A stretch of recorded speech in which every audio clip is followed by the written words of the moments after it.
Hidden deep in southern Senegal lies the tiny village of Bambali. In the early 1990s, this settlement had no paved roads, no streetlights, and no electricity. When night fell, only a brilliant sky full of stars lit the darkness. Here, on April 10, 1992, a thin boy named Sadio Mané was born and grew up in a mud brick house with his parents and several siblings. Life was simple and demanding. His father served as the village imam, a respected figure, while his mother, Satou Touré, cooked modest meals from what the family could grow or gather. In Bambali, big dreams felt like fairy tales. Most children hoped merely to become farmers or village teachers. But Sadio had a different obsession: football.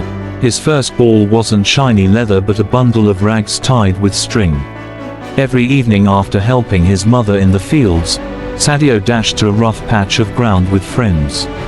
The field was mostly dry dirt scattered with stones and wild grass. They played until the moon was the only light left. Barefoot and often cut by rocks, Sadio never slowed down. Each scrape fueled his hunger to improve. Without electricity, entertainment was rare. Sometimes neighbors would power an old radio from a car battery to catch football broadcasts.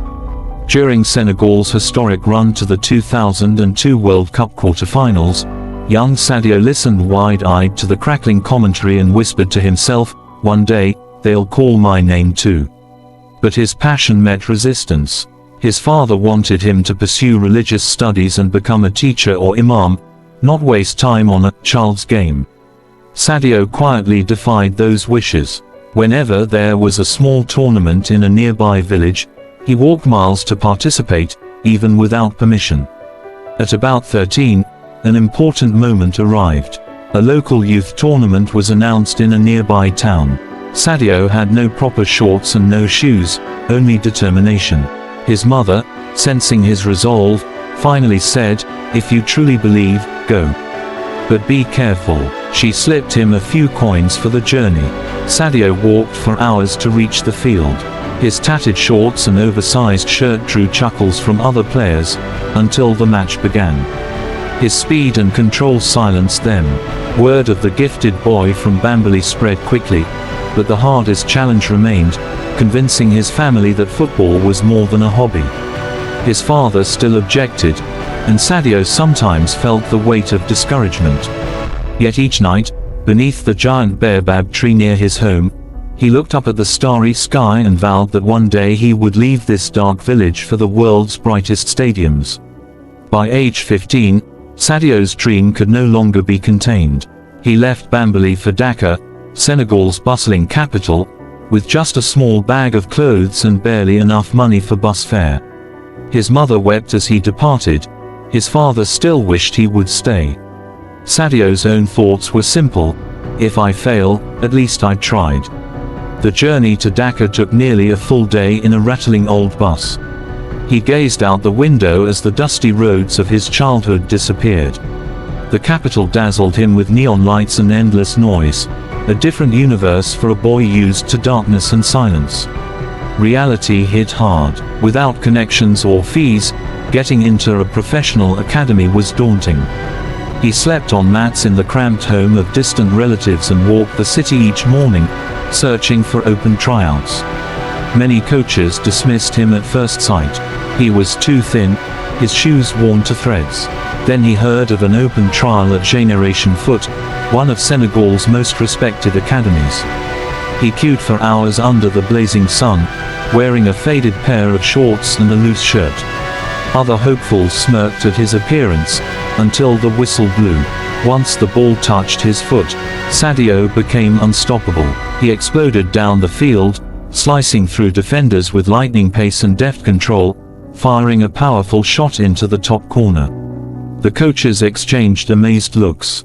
After the session, one asked, "Where are you from?" "Bambali," Sadio replied shyly. They knew they'd found a rare talent. Life at Génération Foot was intense but rewarding. Training sessions were grueling. Discipline was strict. Yet every drop of sweat reminded Sadio that he was closer to Europe. The academy maintained a partnership with French club FC Metz, and the coaches believed Sadio had the skill to make that leap. In 2011, after stellar performances in local tournaments, Sadio earned a trial with Metz. It meant leaving Africa for the first time, a daunting leap. The night before his flight, he stood beneath the Senegalese stars and whispered to his family in absentia, "This is for you." France brought culture shock, freezing winters, unfamiliar food, and a language barrier that left him lonely. He missed his mother's cooking and the warm African nights. Yet on Metz's lush green pitch he felt at home. His speed and work ethic impressed teammates and scouts alike, soon earning him a move to Red Bull Salzburg in Austria. In Salzburg his career exploded, goals poured in, and his name spread across Europe. By 2014, Southampton of England's Premier League signed him, a huge step up. The Premier League's physicality and relentless schedule were brutal tests, but Sadio's determination never wavered. Whenever fatigue or doubt crept in, he recalled the powerless nights of Bambali and thought, "I survived that, I can survive this." By 2016, his dazzling performances caught the eye of Liverpool FC, one of the world's great clubs. The boy who once played barefoot with a rag ball was now heading to the pinnacle of English football, and the stage was set for his greatest triumph. Joining Liverpool marked a new chapter. The expectations at Anfield were immense, but Sadio thrived under pressure. From his first match he electrified fans with blistering pace and lethal finishing. Together with Mohamed Salah and Roberto Firmino, he formed one of Europe's most feared attacking trios. Despite fame, Sadio remained humble, often arriving first to training and leaving last. The 2018-2019 season became legendary. Liverpool surged through the Champions League, setting up a final against Tottenham Hotspur in Madrid. Standing in the players' tunnel that night, Sadio closed his eyes and drifted back.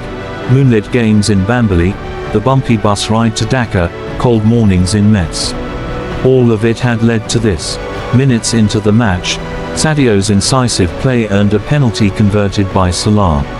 He spent the rest of the game tormenting defenders, and when the final whistle blew, Liverpool were 2-0 winners. As confetti rained down, Sadio looked skyward, tears falling. From a powerless village to the summit of European football, an almost impossible journey fulfilled. Yet victory didn't change him. While teammates bought luxury cars and watches, Sadio quietly funded schools, hospitals, and electricity projects back home. When asked why he lived so simply, he replied, "Why would I need fancy things?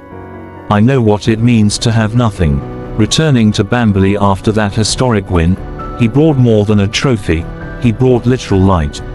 With his own funds he built a hospital, a modern school, and an electrical grid.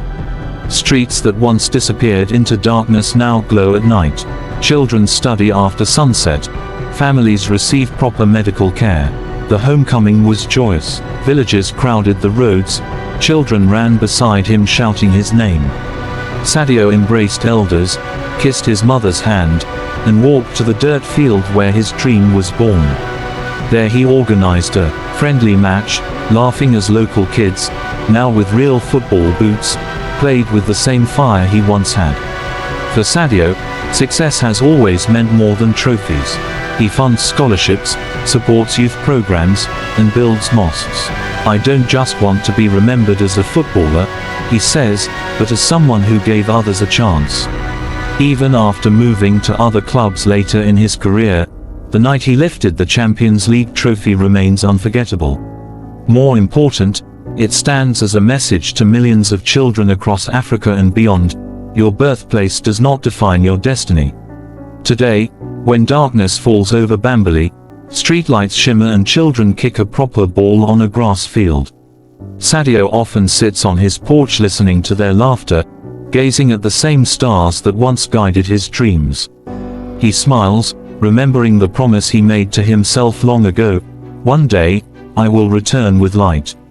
From a powerless village to Europe's brightest stage, Sadio Mané proved that perseverance, faith, and love for one's roots can illuminate the world.